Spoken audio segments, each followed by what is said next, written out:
اللہ اکبر اللہ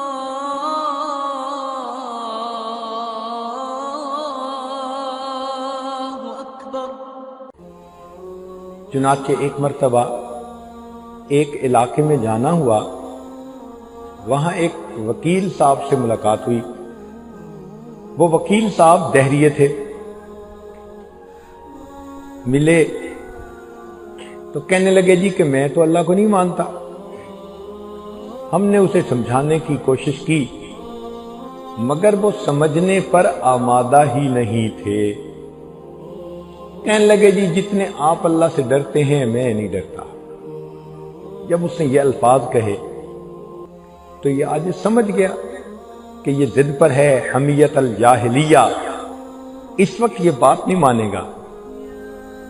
تو کہا کہ اچھا بھئی اگر آپ نہیں ڈرتے تو پھر آپ تیار رہیں، اللہ کے عذاب کا کوڑا تو آئے گا۔ کہتے ہیں دیکھی جائے گی۔ اللہ کی شان دیکھیں، 6 مہینے نہیں گزرے تھے، اس وکیل صاحب کو ایک ایسی بیماری لگی، ابکائی آتی تھی، اس کے منہ سے جو نکلتا تھا اس میں سے پخانے کی بو آتی تھی۔ اللہ نے دنیا میں دکھا دیا، جس زبان سے تم اپنے مالک کی شان میں گستاخی کرتے ہو، ہم اس منہ سے اگر نعمتیں کھلا سکتے ہیں، ہم اسی منہ سے پخانہ بھی نکال سکتے ہیں۔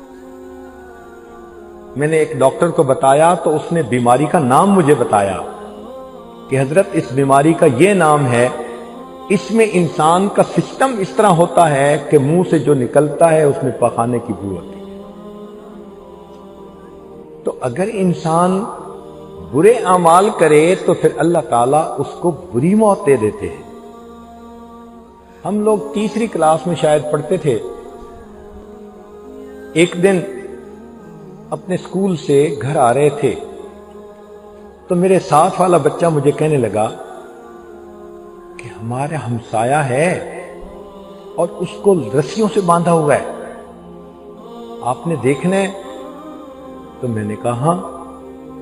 چھوٹے چھوٹے تھے ہم دونوں، یہ وہ زمانہ تھا کہ ہمارے پاس پورے محلے کا ملٹیپل ویزا تھا، جب چاہتے جس گھر میں داخل ہو جاتے۔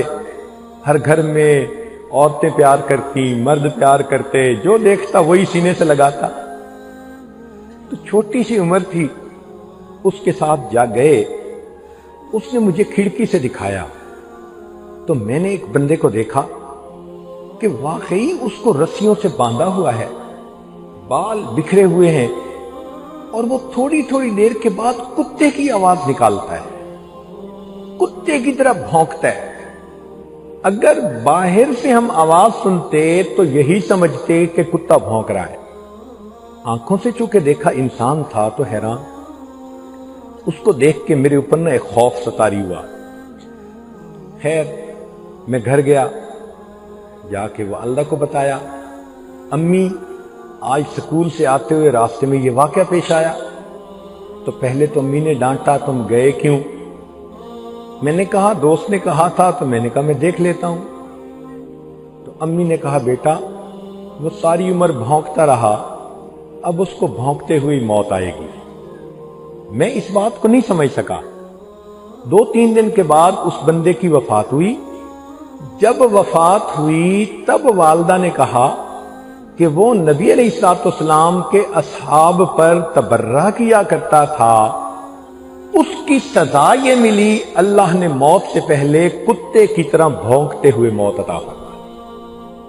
تم ساری زندگی میرے محبوب صلی اللہ علیہ وسلم کے اصحاب کی شان میں گستاخیاں کرتے رہے، اب تمہیں بھونکتے ہوئے دنیا سے جانا پڑے گا۔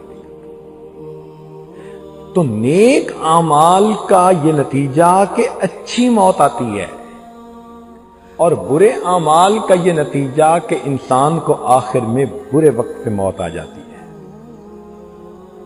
اور زندگی میں بھی پھر ان گناہوں کی وجہ سے مصیبتیں آتی ہیں۔ اصول یہ ہے علی قدر تقوی اللہ تأتی المواہب وتأتی علی القدر الذنوب المصائب، کہ جتنا انسان نیکی کرے اتنا اللہ رب العزت کی طرف سے رحمتیں آتی ہیں، اور جتنا انسان گناہ کرے اتنا اللہ کی طرف سے اس پر مصیبتیں آتی ہیں۔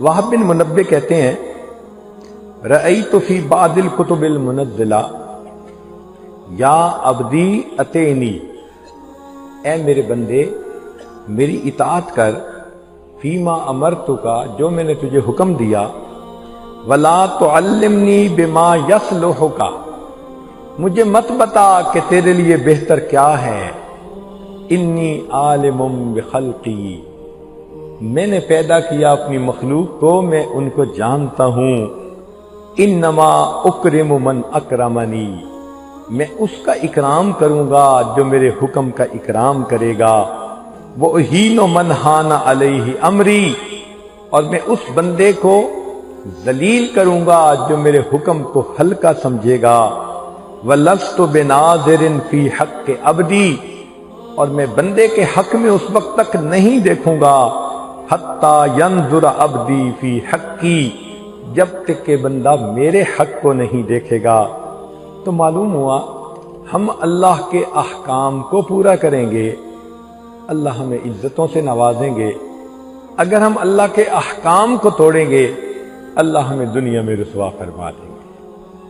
چنانچہ گناہوں کے آثار میں سے ایک یہ بھی ہے کہ اب اللہ الا ان یذل من عصاہ اللہ عصاہ فی الدنیا والآخرہ، اللہ تعالیٰ نے اس بات کا فیصلہ کر دیا کہ جو اللہ رب العزت کی نافرمانی کرے گا اللہ اس کو دنیا آخرت میں ذلیل فرمائے گا۔